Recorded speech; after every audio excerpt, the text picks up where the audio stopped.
35,000 টাকার মধ্যে যে বেস্ট স্মার্টফোনগুলো কিনতে পারেন এই ভিডিওতে সেগুলো নিয়ে কম্পেয়ার করব। দেখো ভাই, কিছুদিন আগে 35,000 টাকার মধ্যে কিছু বেসিক ফোন আসতেছিল, যার পারফরমেন্সও ছিল হালকা পাতলা, ডিজাইন কোয়ালিটিও ছিল খুবই খারাপ। বাট এখন একদমই সময় চেঞ্জ হয়েছে। বর্তমান সময়ে যে ফোনগুলো লঞ্চ হচ্ছে সেগুলো ফ্ল্যাগশিপ লেভেলের ফোনের সাথে টক্কর দেয়। ক্যামেরাও স্ট্রং, পারফরমেন্সও খাতারনাক এবং ডিজাইনও থাকছে ইউনিক টাইপের। ওভারঅল ফোনগুলো মনের মতো আসতেছে। বাট তারপরও এই প্রাইস পয়েন্টে ফোন সিলেক্ট করা খুবই কষ্টকর। এটা এমন এক প্রাইস পয়েন্ট যেখানে 500 টাকার মধ্যে পারফরমেন্সের পরিবর্তন হতে পারে। দেখা যাচ্ছে যে একই কোম্পানি একই প্রাইস রেঞ্জের মধ্যে অনেকগুলো ফোন লঞ্চ করে দিচ্ছে। কোনোটার ক্যামেরা ভালো দিচ্ছে, কোনোটার ব্যাটারি লাইফ ভালো দিচ্ছে, কোনোটার বা ডিজাইন ভালো। এখন আপনাকেই সিলেক্ট করতে হয় আপনি কোন কাজের জন্য ফোনটিকে কিনতে চাচ্ছেন। তাই আজকে আমি সেরা কিছু ফোন সিলেক্ট করেছি যে ফোনগুলোতে থাকছে গেমিং ফোন, অলরাউন্ডার পারফরমেন্সের ফোন এবং ক্যামেরার ফোন। কোন ফোনটি কিসের জন্য বেস্ট সেটা এই ভিডিওতে বলবো। তো শুরু করা যাক আজকের ভিডিও। সর্বপ্রথমে ভাই Realme P2 Pro ফোনটি রিসেন্টলি লঞ্চ হয়েছে। সম্ভবত বাংলাদেশে এখনই পাওয়া যাবে না, জাস্ট 10-12 দিন ওয়েট করলে এই ফোনটি আপনি পেয়ে যাবেন। ফোনটির ডিজাইন কিন্তু খুবই সুন্দর। ক্যামেরা মডিউলে 3টি ক্যামেরা মনে হলেও এখানে কিন্তু থাকছে 2টি ক্যামেরা। 50 মেগাপিক্সেলের প্রাইমারি ক্যামেরার সাথে 8 মেগাপিক্সেলের ultra wide selfie camera 16 megapixel. ক্যামেরাটি কিন্তু খুবই খাতারনাক। এই ক্যামেরা দিয়ে যে ফটোগুলো আসে সেগুলো খুবই প্রিমিয়াম কোয়ালিটির। ওভারঅল ফ্ল্যাগশিপ লেভেলের মতন। এর কালার, স্যাচুরেশন এবং কন্ট্রাস্ট সবকিছুই পারফেক্ট। ওভারঅল ফটোগুলো খুব ভালো। আর এই ক্যামেরাটি দিয়ে যদি আপনি ভিডিও করতে চান তাহলে 4K 30 fps এ ভিডিও রেকর্ড করতে পারবেন। 6.72 ইঞ্চির 120 হার্জের OLED ডিসপ্লেটির কোয়ালিটিও বেশ ভালো। বিশেষ করে ডিসপ্লেটি কার্ভ হওয়ার কারণে জিরো বর্ডারলেস লাগতেছে। Processor Qualcomm Snapdragon 7s Gen 2। প্রসেসরটা কিন্তু খুবই খাতারনাক। এই প্রসেসরটি সফটওয়্যার এক্সপিরিয়েন্স খুবই ভালো। ওভারঅল মিডিয়া কনজিউম থেকে শুরু করে হাই লেভেলের গেমগুলো যেমন ফ্রি ফায়ার, পাবজি সবগুলো খেলতে পারবেন। কোনো ল্যাগিং বা ফ্রেম ড্রপ কোনো কিছু এখানে পাবেন না। 5200 mAh ব্যাটারির সাথে 80 ওয়াটের চার্জার, যেটা মাত্র 49 মিনিটে 100% চার্জ করে দিবে। IP64 এর রেটিং, অ্যান্ড্রয়েড ভার্সন 14 এবং অন ডিসপ্লে ফিঙ্গারপ্রিন্ট। ওভারঅল ফোনটি একটি সলিড প্যাকেজ। যারা গেমিং থেকে শুরু করে অলরাউন্ডার পারফরমেন্সের জন্য একটি ফোন খুঁজতেছিলেন তারা এই ফোনটিকে দেখতে পারেন।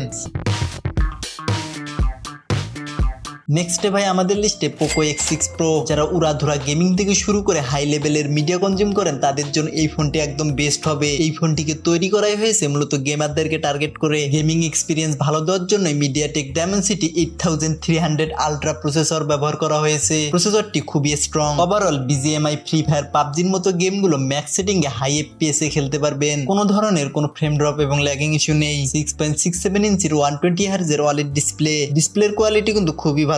শার্পনেস, কালার এবং ডিটেলস সবকিছুই পারফেক্ট আছে। 64 মেগাপিক্সেলের প্রাইমারি ক্যামেরার সাথে 8 মেগাপিক্সেলের আল্ট্রা ওয়াইড এবং 2 মেগাপিক্সেলের ম্যাক্রো লেন্স। সেলফি ক্যামেরা 16 মেগাপিক্সেলের। ক্যামেরাটি কিন্তু খুবই স্ট্রং। ফটোর কোয়ালিটি মাঝে মাঝে ফ্ল্যাগশিপ ফোনকেও হার মানায়। আর যদি ভিডিও করতে চান তাহলে 4K 30 fps এ ভিডিও রেকর্ড করতে পারবেন। যদি আপনার স্লোমো ভিডিও করার প্রয়োজন পড়ে তাহলে 1080p-তে 60 fps এও ভিডিও রেকর্ড করতে পারবেন। 5000 mAh ব্যাটারির সাথে 67 ওয়াটের ফাস্ট চার্জার। এছাড়াও IP54 এর রেটিং, অ্যান্ড্রয়েড ভার্সন 14 এবং ইন ডিসপ্লে ফিঙ্গারপ্রিন্ট। এই ফোনটি কিন্তু গেমিং এর জন্য একদম বেস্ট।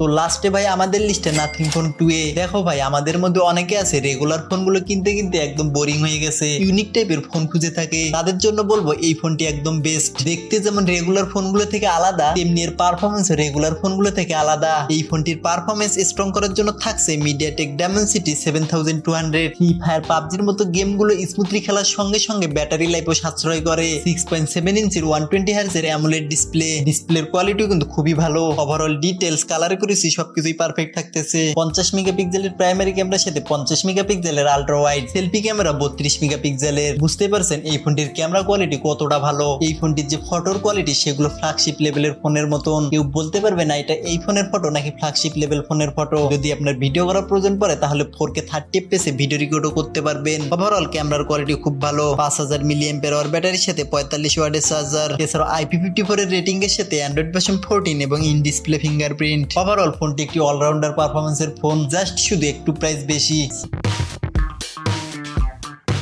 তো গাইস, এটাই ছিল আজকের ভিডিওটা যদি ভালো লেগে থাকে তাহলে ভিডিওটিতে লাইক করে চ্যানেলটিকে সাবস্ক্রাইব করতে পারেন।